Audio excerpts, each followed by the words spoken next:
মার্কিন যুক্তরাষ্ট্রকে এবার কড়া হুঁশিয়ারি উচ্চারণ করল ইরান প্রেসিডেন্ট এবং ইরানের সামরিক শীর্ষ কর্তা ব্যক্তিরা। দ্বিতীয় গুরুত্বপূর্ণ খবর, এই যুদ্ধে কি সৌদি আরব এবং আরব আমিরাত গোপনে জড়িয়ে গেছে ইরানের আক্রমণে? তেমন কিছু প্রমাণ মিলে গেছে ইরানের হাতে। 3 নম্বর গুরুত্বপূর্ণ খবর, মার্কিন যুক্তরাষ্ট্র ইরানে যে শ্বাসরুদ্ধকর অভিযান চালিয়েছে পাইলট উদ্ধারে, এটি কি পাইলট উদ্ধারের আড়ালে ইরানের নিউক্লিয়ার চুরির কোনো চেষ্টা? পাশাপাশি আজকে সারাদিনের আপডেট।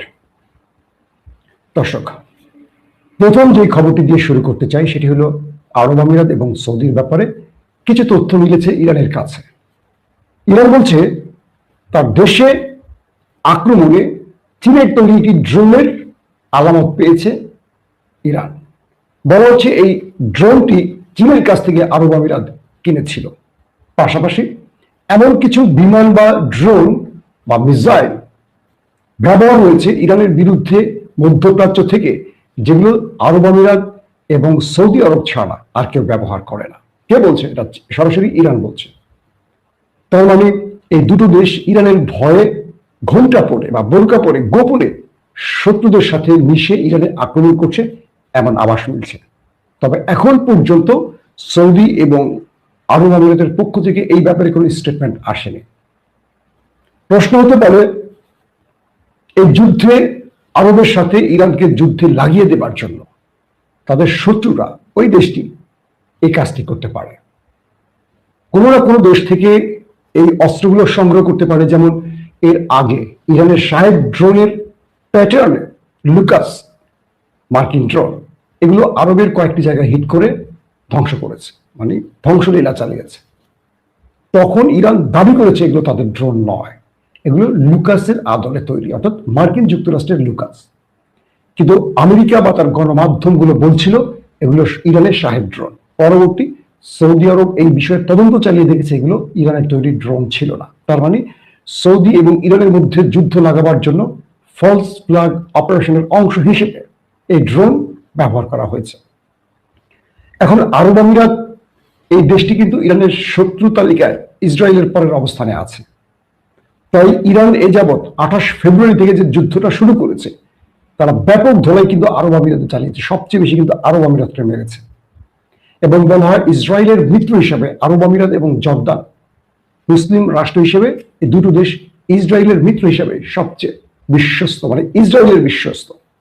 তো ইসরায়েলের যখন বিশ্বস্ত হবে তখন আলটিমেটলি ইরানের জন্য বিশ্বাসঘাতক হবে, এটি স্বাভাবিক। তো ইরান তাদেরকে সতর্ক করে বলেছে যদি এর কোনো প্রমাণ ইরানের হাতে মেলে, একদম প্রমাণিত হয় যে এই যুদ্ধে এই দুটো দেশ কোনো প্রকার আক্রমণ চালিয়েছে, তাহলে ইরান তার প্রধান শত্রুদেরকে কিছুটা ছাড় দিয়ে হলেও কয়েক ঘন্টা আগে আরবকে পেটাবে। বুঝতে পারছেন? যেখানে আরবের আব্বারা ব্যর্থ হচ্ছে ইরানের কাছে, সেখানে পুচকে আরব গোষ্ঠী যারা যুদ্ধ কৌশল বাদ দিয়ে নারী, মদ, বিলাসিতা, এগুলো নিয়ে ব্যস্ত থাকে, এগুলো আবার তারা সৌদি আরবে করে না, এগুলো আবার তারা ইউরোপে গিয়ে করে। আমার খুব ভালো একটা স্মৃতি আছে। ইংল্যান্ডে তখন আমি ঈদে ছিলাম ইংল্যান্ডে, তো আমার বন্ধু শামীম আর আবুল হোসেন দুজনে আমাকে আসছে নিয়ে আমরা ঘুরতে যাব। তো ইংল্যান্ডের মধ্যে আপনাদের এরিয়া আছে, একটা হিন্দু এরিয়া, একটা মুসলিম এরিয়া, একটা আপটেল পার্ক, একটা প্লে স্টোর, একটা হোয়াইট চ্যাপেল, এগুলো একটা বাঙালি এরিয়া, এরকম আরবদের এরিয়া আছে। তো আরবদের এরিয়াটা হলো যে ব্রিটিশ যে প্রধানমন্ত্রী ছিলেন চার্লস, মানে ডায়নার যে হাজব্যান্ড, তার বাসাটা থেকে একটু সামনে গেলে, মানে তার যে এখন যে বাসাটি আছে তার সেই বাড়ির একটু সামনে হলো আরাবিয়ানদের এরিয়া। তো সেই এরিয়াতে আমরা বেড়াতে গেছি। সব যুব্বা পরা আরবরা, সব কিন্তু যুব্বা পরা, সবগুলির মুখে সীসা টানতেছে পাইবে বসে বসে। তো ওইখানে গিয়ে আমরা তখন আরবে গেলে মনে হয় আল্লাহ, এরা মনে পিরাউলি আকাশ থেকে নামছে ফেরেস্তা, বড় বড় জুব্বা টুব্বা পরে ঘরে এরাই পশ্চিমা দেশগুলোতে ঢুকে এদের আসল চেহারা দেখায়। এদের তো আসলে অর্থের অভাব নেই, কাজকর্ম লাগে না, তেল বেচা টাকা, খেজুর, এটা সেটা পুরো সম্পদ দিয়ে ভরে রাখছে, শুধু পায়ের উপর পা ফেলে খায় আর বিয়ে করে, একটার পর একটা বিভিন্ন দেশে ঢুকে আর বিয়ে করে। সবার ক্ষেত্রে হয়তো এরকম হয় না, বাট অধিকাংশের ক্ষেত্রে এটা হয়। তো এখন যে আরবদের কথা বলছি, এই আরবরা যুদ্ধবাজ না, এরা মনে করে এদের হয়ে আমেরিকা যুদ্ধ করে থাকে। আমেরিকা যখন ডাকছে আসো তোমরা আমাদের সাথে ইরানকে পেটাই, ওরে বাবা কি বলেন, ওরা আপনি ভেঙে যাবেন আর ইরান পিটিয়ে আমাদের ল্যাংটা করে ছেড়ে দেবে। এরা হলো এই টাইপের লোক, যে কারণে আরবের মানে ইসরায়েলের বিরুদ্ধে পুরো আরব মিলেও যুদ্ধ করে টিকতে পারেনি এক নতুন শাসিত বা নতুন তৈরি হওয়া ইসরায়েলের বিরুদ্ধে। দর্শক, তো দ্বিতীয় যে গুরুত্বপূর্ণ খবর সেটি হলো আজকেও দখলদার দেশে মোটামুটি ব্যাপক অ্যাটাক চালিয়েছে ইরান। আরবের মধ্যেও কয়েকটি টার্গেটে হিট হয়েছে। এটা এখন আসলে কি বলবো, প্রতিদিনকার খাবারের মতো হয়ে গেছে, প্রতিদিন এটা হচ্ছে, এটা থেমে থাকছে না। একটু এক্সট্রা কিছু অর্ডিনারি কিছু হলে এটা আমরা জানাবো। তবে বিপজ্জনক যে বিষয়টি হলো, ট্রাম্প ঘোষণা দিয়েছে আগামী মঙ্গলবার থেকে তিনি ইরানের বড় রকম অ্যাটাক চালাবেন। ইরানের পুরো পাওয়ার প্ল্যান্ট ধ্বংস করে দেবেন, এরপর পুরো পানির সিস্টেম ধ্বংস করবেন, এরপর ইরানের গুরুত্বপূর্ণ অবকাঠামো ধ্বংস করবেন, মানে পুরো ইরানকে পাথরের যুগে পাঠিয়ে দেবেন। বুঝতে পারছেন, যেটা আমেরিকা ঘোষণা দিয়েছিল। ট্রাম্প তো আজকে একটা বিজয় লাভ করেছে, তার একজন পাইলটকে ইরানের ভেতর থেকে উদ্ধার করেছে ফেস সেভিং এর জন্য। এটা তো ট্রাম্পের জন্য অনেক বড় প্রাপ্তি। তো ট্রাম্প হঠাৎ করে খেপে গেলেন, ইরানকে পাথরের যুগে পাঠিয়ে দেওয়ার জন্য মঙ্গলবার থেকে বড় রকম অ্যাটাক চালাবার ঘোষণা দিলেন কেন? আসেন একটু পেছনে যাই। আজকে দিনে যারা নিউজগুলো দেখেছেন তারা হয়তো খেয়াল করেছেন অনেকগুলো খবর।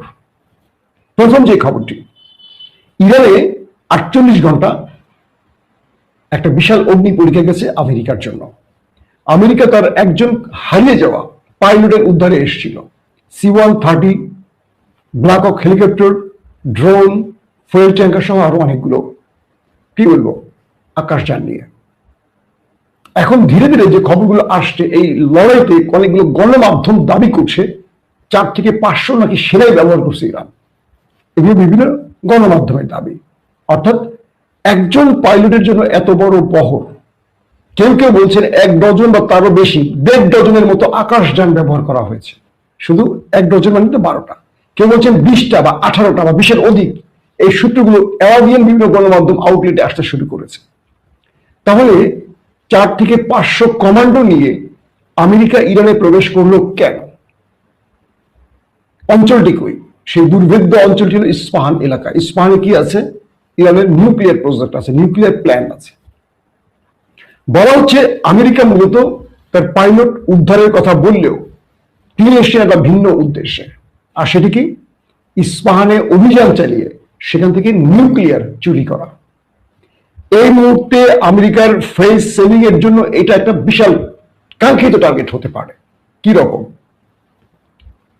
আমেরিকা ইরানকে শর্ত দিয়েছিল কি, হরমুজ খুলে দাও, নিউক্লিয়ার দিয়ে দাও, এই তো প্রধান রেজিম চেঞ্জ তো পারেনি, ব্যালিস্টিক প্রোগ্রাম এখনো কন্ট্রোল করা সম্ভব না, কিন্তু প্রধান একটা ইস্যু হতে পারে নিউক্লিয়ার। সামরিক বিশ্লেষকরা বলছেন ট্রাম্প বাহিনী বা মার্কিন কমান্ডোরা মূলত ঢুকেছিল ইরানে, তারা পাইলট উদ্ধারের নাম করে ইস্পাহানে বড় স্ট্রাইক চালাবে এবং সেখান থেকে নিউক্লিয়ার হাতিয়ে নেবে ইরানের বিরুদ্ধে, এবং এটি দিয়ে ট্রাম্প যুদ্ধ শেষ করবেন ফেস সেভিং এ, যে আমরা নিউক্লিয়ার নিয়ে এসছি, এবং এই যুদ্ধে ইরান পুরোটাই মাঠে মারা যাবে। অর্থাৎ ইরান তার নিউক্লিয়ার রক্ষা করতে না পারলে ইরান তার ভূখণ্ড রক্ষা করার যোগ্যতা হারাবে, এটি স্বাভাবিক, তাই তো? ইরান দুটো ট্র্যাপে ভিন্ন স্টাইলে খেলেছে। দেখেন, একটা ঐতিহাসিক রাষ্ট্রের ভেতরে এখন কিন্তু ডাক সাইটে বড় বড় পাওয়ারফুল লোকগুলো নেই, ম্যাক্সিমাম মারা গেছে। ইয়াং ব্যক্তিরা আছে, ইয়াং সামরিক অফিসাররা আছে, আর যারা একটু বয়স্ক আছে তারা আন্ডারগ্রাউন্ডে আছে, অথবা মাস্টার মাইন্ডগুলো একটু নিরাপত্তি থাকে, হয়তো বা ইরানের আপার লেভেল জানে, লোয়ার লেভেল জানে না, অথবা আমেরিকা জানে না এখন কে এই গেম করছে, হয়তো বা জানে কিন্তু আমেরিকা প্রকাশ করছে না, ইসরায়েল জানে হয়তো বা প্রকাশ করছে না, হয়তো স্ট্রাকচার নিয়ে মারিয়ে দেবে। যখন ইরানের সেই মানে কি বলবো ভয়ঙ্কর অঞ্চলটিতে, যেখানে মার্কিন বিমান ভূপাতিত হয়েছে, যেখানে পাইলট তার শেষ সিগন্যাল কমান্ডো বাহিনীকে দিয়েছে, সেই অঞ্চলে আমেরিকা আসে। C-130 যেটা বললাম ব্ল্যাক হক, আর অনেকগুলো ড্রোন, 11 জিনিস নিয়ে আসে। 400-500 কমান্ডো সেখানে মুভ করে। ইরান তার গণমাধ্যমের লাস্ট যে নিউজটি দেখিয়েছে, আমি ফুটেজে দেখলাম, একজন রিপোর্টার ধ্বংসস্তূপের পাশে দাঁড়িয়ে কথা বলছে। বুঝতে পারছেন? এইভাবে ধরে কথা বলছে একজন রিপোর্টার। তার পাশে আমেরিকার যে সামরিক যানগুলো এসছিল, যুদ্ধ বিমান, হেলিকপ্টার, ড্রোন, এগুলো ভূপাতিত করার পর এগুলো পুরো একদম টুকরো টুকরো হয়ে জ্বলে পুরো শেষ, বিশাল স্থান জুড়ে। সেখানে রিপোর্টার লাইভ রিপোর্ট করছেন, পুরো অঞ্চলটা দেখিয়েছেন। তার মানে ইরান তাদের কি পরিমাণ ক্ষতি করেছে সেই দৃশ্যটা দেখলে বুঝবেন। একেবারে অনেক অঞ্চল জুড়ে, মানে প্রচুর সামরিক যান ধ্বংস করেছে ইরান। ইরান যে দাবিটি করেছে প্রায় 1 ডজনের মতো তারা হিট করে ধ্বংস করেছে, এটাই সত্য প্রমাণিত হচ্ছে এখন। আমেরিকা বলেছে 6টিতে আঘাত করেছে, আর ইরান বলছে 10 থেকে 12টির মতো যুদ্ধ বিমান, হেলিকপ্টার, ড্রোন। এটা আমার কাছে এখন সত্য প্রমাণিত হচ্ছে। নাম্বার 2, আমেরিকার কমান্ডোরা মূলত এখানে নেমেছিল পাইলট উদ্ধারের নাম করবে, আর ইরান পাইলটের উদ্ধারের সামনে রেখে তাদের সাথে একটা ফাইটে যাবে। এই ফাঁকে মার্কিন কমান্ডো বাহিনী চলে যাবে ইস্পাহানে নিউক্লিয়ার প্রজেক্ট দখলে, এবং সেখানে তারা নেমে অভিযান চালাবে। যখন তারা সেখানে মুভ করবে, একটা গ্রুপ ভেতরে যাবে, একটা গ্রুপ বাইরে ইরানের সাথে লড়াই করবে। এই সময়টিতে ইসরায়েল আমেরিকা আকাশ থেকে এসে ইরানের বাহিনীকে উপর থেকে ব্যাপক বোম্বিং করবে বা শেলিং করবে। টার্গেট হলো, এটা ছিল আমেরিকার। কিছু মাধ্যম বলছে, আমি কিন্তু সামরিক বিশ্লেষক না, আমি বিভিন্ন আউটলেট গুলোকে সারাদিন ঘেটে, যেগুলো মোটামুটি নির্ভেজাল, একটু সঠিক তথ্য দেয়, বিভিন্ন সাইট, ইসরায়েলের সাইট বলেন, আমেরিকার সাইট বলেন, ইরানের সাইট বলেন, টার্কিশ বলেন, আরাবিয়ান বলেন, বিভিন্ন জায়গা থেকে আমি এটা কনফার্ম তথ্য রেডি করে আপনাদের জন্য প্রেজেন্ট করি, বিভিন্ন জায়গা থেকে এগুলো সংগ্রহ করি। একটা পত্রিকা দেখে দেখে সংগ্রহ করি না, এটা আমার কখনো অভ্যাস নেই। আমি টেলিভিশনে চাকরি করার ক্ষেত্রেও আমার রিপোর্টারদেরকে এই গাইডলাইন গুলো দিতাম যে তোমরা সবসময় রয়টার্স ফলো করো কেন, বিবিসি ফলো করো কেন, এদের মালিক কারা? এরা তো সবসময় পার্শিয়াল নিউজ দেয়। গণমাধ্যম ইম্পার্শিয়াল হবে, পার্শিয়াল নিউজ দিয়ে গণমাধ্যম চলে কি করে? তো পশ্চিমা দুনিয়া তো সঠিক তথ্য এভাবে দেবে না কখনো, তারা তাদের মতো করে দেবে, তাদের স্বার্থে যাবে সেটাই দেবে। আবার ইরানের গণমাধ্যম পুরোপুরি সত্য দেবে না, যুদ্ধ চলাকালীন তারা এরকম খবর দেয়। তাহলে আশেপাশের গণমাধ্যমগুলো ফলো করো, রাশিয়ানটা করো, চীনেরটা করো, এরকম ব্যাপার। এখন যে বিষয়টি তৈরি হয়েছে, ইরান দুটোই বুঝতে পেরেছে যে এই বিশাল বহর নিয়ে আমেরিকা যখন নেমেছে, তাদের টার্গেট হলো নিউক্লিয়ার চুরি করা। ইরান তার অ্যাটাকিং সিস্টেমটাকে কয়েকটা ফ্রন্টে ভাগ করেছে। একটা হলো যে তারা যে বাহিনীটি নেমেছে পাইলট উদ্ধারে, তাদেরকে ব্যাপক অ্যাটাক করবে, যত পারে হতাহত করবে। প্রশ্ন হলো, এতগুলো সামরিক যান ধ্বংস হয়েছে, এতগুলি সামরিক যান, মার্কিন সেনা একটাও মরে নাই। ইরান মিসাইল মেরে, রকেট মেরে, গুলি করে শুধু যুদ্ধ বিমান শেষ করেছে। মানুষগুলো কই হাওয়া হয়ে গেছে, বাতাসে ভেসেছিল তখন। তার মানে প্রচুর সংখ্যক হতাহতের খবর আসতেছে। যারা বেঁচে গেছেন তারা তাদেরকে নিয়ে কেটে পড়েছে, একটা ব্যাপার। দ্বিতীয়টা হলো, ইরান সঙ্গত কারণে হয়তো দেখাচ্ছে না, কারণ আছে, সেটা ধারাবাহিক আসবে। 3 নম্বর যে বিষয়টি, আরেকটা ক্ষেত্রে ইরান ওই বাহিনীটিকে মোকাবেলা করেছে যাতে তারা ইস্পাহানে মুভ করতে না পারে। ওই ইস্পাহান যে মুভটি যাবে, তারা ওই পয়েন্ট থেকে ইরান সবচেয়ে বেশি অ্যাটাক করেছে, যে কারণে আমেরিকা, ইস্পাহান তো দূরের কথা, তারা ওই যে পাইলটের কথা বলছে, আদৌ কনফার্ম না যে পাইলট তারা নিতে পারছে, আদৌ কনফার্ম না পাইলট বেঁচে আছে।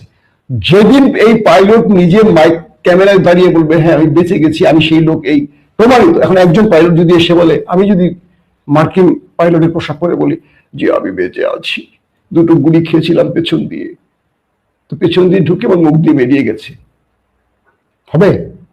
ওই পাইলট যে ওই বিমানটি চালিয়েছেন, তিনি সেই পাইলট, এটা প্রমাণ করে যদি মার্কিন গণমাধ্যম জানাতে পারে, আমরা বিশ্বাস করব।